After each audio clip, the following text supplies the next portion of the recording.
Greetings everyone, welcome to Advance and welcome to a new saga. We already covered the Tata Steel 2023 edition where Divya was able to win ahead of Juventus and a lot of strong players. This is actually Sharjah Challengers that was played in that happened in 2024, and Divya played a spectacular tournament. I don't want to ruin it for you and tell you the score right away, but even if I could, I think most of you would know the score. But the thing is that here she's playing with the black pieces against a decently strong opponent. He's Akshat Sureka, and he is 2100 rated while Divya is 2440, so definitely a lot of rating gap. But still, this is the Sharjah Challengers. You're gonna face some low rated opponents, but then you're gonna face some tough, really strong rated opponents. So it opponents of all ratings. So this is gonna be a tough tournament. So let's see what happens here. So without further ado, let's start with this game here. In this position, Akshat starts with B3, and this is but let's just say something not to do against and not to be tried against really tough opponents like Divya, because obviously it pisses but again, here just c5 by Divya. Now just going for Nimzula. This is the Nimzulasan attack. This is the English variation. Now just comes bishop to v2, knight to c6, knight to f3, and just d6. We have g3, e5, and we transpose into the ready opening. This is the Sicilian invitation. Here just going for d3, g6 now, but just c4. And now we have bishop to g7, bishop to g2, knight g2, e7, and just castles by both opponents. So playing very solidly Divya here in the first round, and this happened in 2024. So Divya had already had a great year in 2023. I mean, was able to actually get an IM norm in Baku Open, then was able to win the entirety of Tata Steel 2023, and now this is 2024. And what a way, what an amazing prep and everything that she has created, gotten in this tournament, which is an open tournament, and gave a spectacular performance. And you'll see what I mean by this. In this position, just knight to c3 was played. Now just comes h6 and just a3, bishop to e6, and just knight to d2, and just queen to d7, just preparing and maybe just going for bishop to h3 somewhere along the line.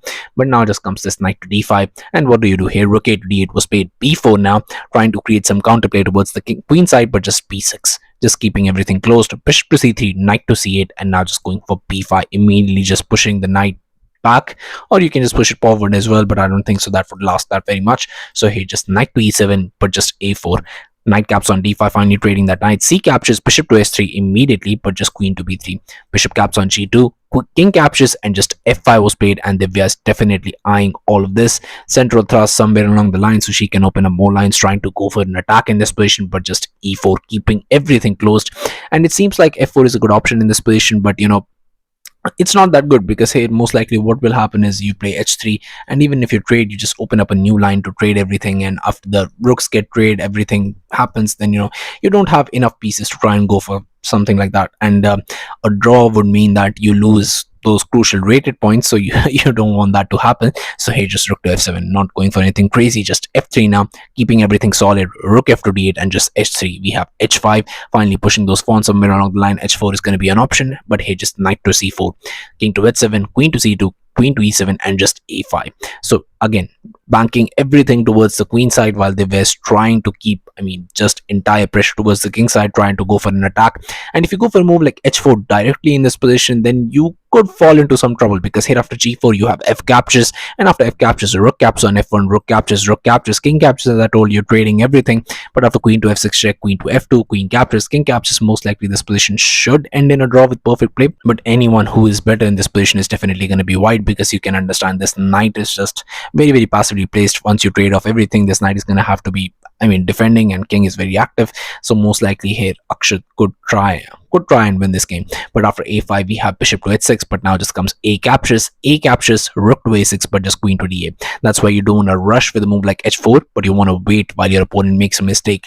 And that's exactly what Akshat does in this position. He goes for queen to e2. The move that you want to play are very passive. Either you play rook back to 8, or you play this bishop to e1 or bishop to d2. Everything is fine, asking for a trade, just countering that bishop. But the move that was played is queen to e2. But now in this position, h4 works, and you wouldn't fall into all of those things. But now g4 was played, but now just comes f caps on g4.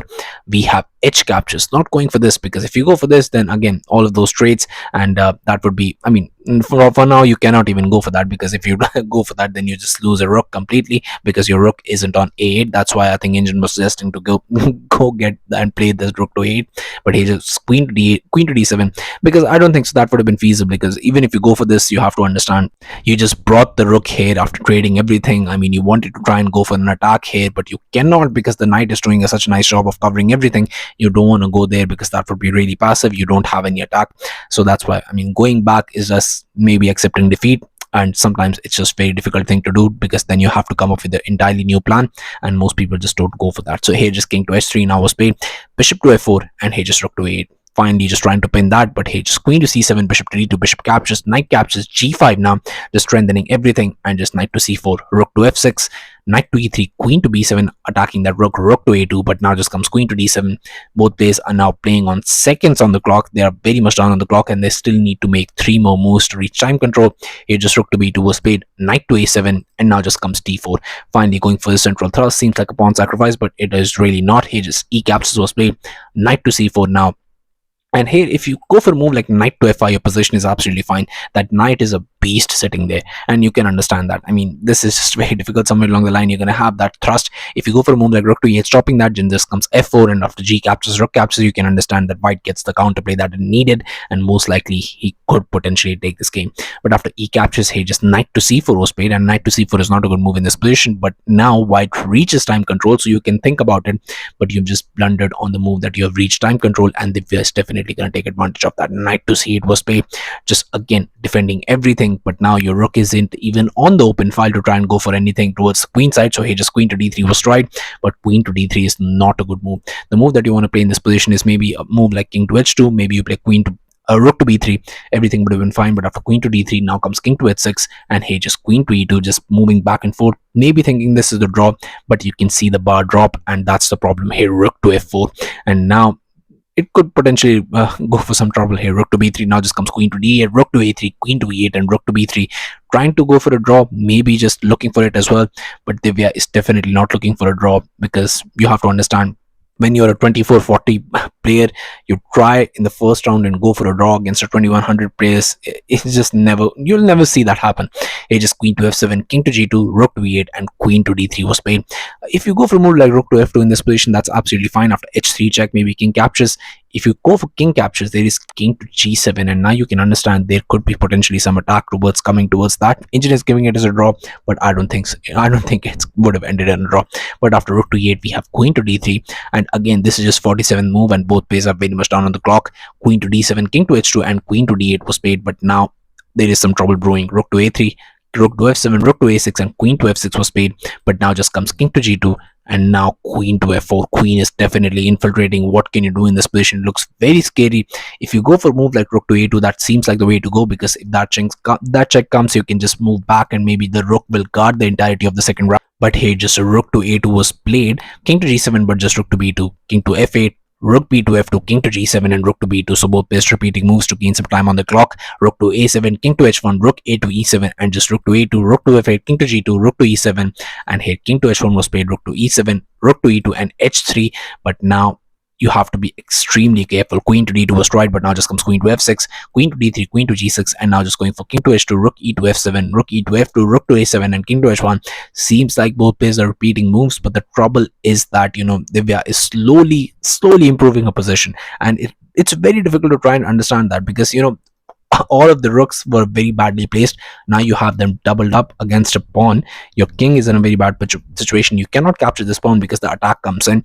Basically, there is very little you can do. Where do you even room over this knight? If that knight had been on f5, your position would be really nice, but now it's on c4, and the thing is that there is not much you can do in this position. You cannot even go for this thrust, because that would be really bad. So what do you do in this position? Rook to a4 was played, now just comes to rook to b1, but this just doesn't work. Queen to f6, queen to c2, and now just comes to rook to a7, queen to d2, queen to h6, and rook to e1 was played, queen to h4, king to h2. But now here rook to a4 again, rook to c1, and rook to f7, e5 now. And just once you think for a moment that there is nothing in this position, here in this position, Divya just pulls a rabbit out of her hat, showing to the rest of the world that she is definitely worthy of being called the magician, because in this position she goes for a spectacular move, which is this rook captures on c4, just sacrificing the exchange, because you're not really sacrificing the exchange. If you go for rook caps on c4, your entire position just crumbles apart, because he just decaps on e5, and these pass pawns are really strong.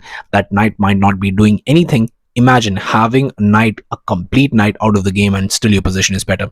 That's exactly what this position is good, because hey, if you go for queen to e2, trying to keep everything, keep an eye on everything, but still something always falls short, and that's exactly what happens in this position. e4, you cannot capture this because the rook would be hanging, so there is nothing you can do. f4, but hey, rook caps on f4. If you go for rook captures, g captures, queen caps on e4, but now just comes this queen to g3 check, just king back to h1, but now comes f3. Now you are threatening to just go for checkmate, so rook to c2, but f2 now, just even stopping that, and this is checkmate now. So rook caps on f2, you have to sacrifice, but after queen cap, the trouble is there are no perpetual. I mean, there is nothing that you can do in this position to try and go for a perpetual, and this position most likely will be either resulting in white getting checkmated or severe material loss, and that's the trouble. So here after rook caps on c4, Akshat calculated everything and he chooses not to take the rook back, and in this position he goes for rook to c2, but this is just worse. Rook to c3 was played, but now just comes rook captures, decaps on e5 first, and then this is an amazing move, not even bothered to capture the rook back. So here rook to c4 was tried, but now just comes e4, and you can see that we reach the same position that we had analyzed. Queen to e2 was played, but now just comes knight to d6, and there is nothing that you can do. Here rook to f1 was tried, but it was also on this move Akshat resigned the game, and Divya got this spectacular victory in a grind. In 77 moves she was able to get this spectacular victory, and I mean, just kudos to her. She knew at the right moment when to sacrifice the exchange and did not even bother to capture it back. That was absolutely crazy. Pushed the pawn and was able to get this spectacular win. And from the position, if I show you from the position back, where this was the position where I told you, I mean, they were slowly making progress to the position that we reached. This position where white was absolutely left helpless to do nothing else, and king was very weak. You can understand how these top players actually put pressure over the board. You won't even see it coming, and slowly they would be just one move in the air and they would spot the tactic and they would absolutely crush you. And they was definitely in top form at that time, getting her IM title in Baku Open, winning the Tata Steel Challengers, then going this, getting on the top of this tournament. I mean, it was just absolutely spectacular. Winning this, even, sorry to spoil it for you, but still, year on year, how mature her play is getting, and just showing that she is becoming an absolute professional, and she's bound to become absolute professional when you have 15 plus years of experience at this age. But still, I mean, this just shows that her play is maturing, and slowly in a few years she will be at the absolute top of her game, beating, and that's exactly what happened. I mean, this was 2023, and now in 2025 you can see her absolutely crushing everyone, and this just shows she's bound to become the world's best, and this is definitely a world chess champion in the making. So yeah, thank you all for watching. I'll be coming back with such amazing games, so stay tuned to the channel, stay updated, and I'll be seeing you guys very soon. Thank you very much for watching.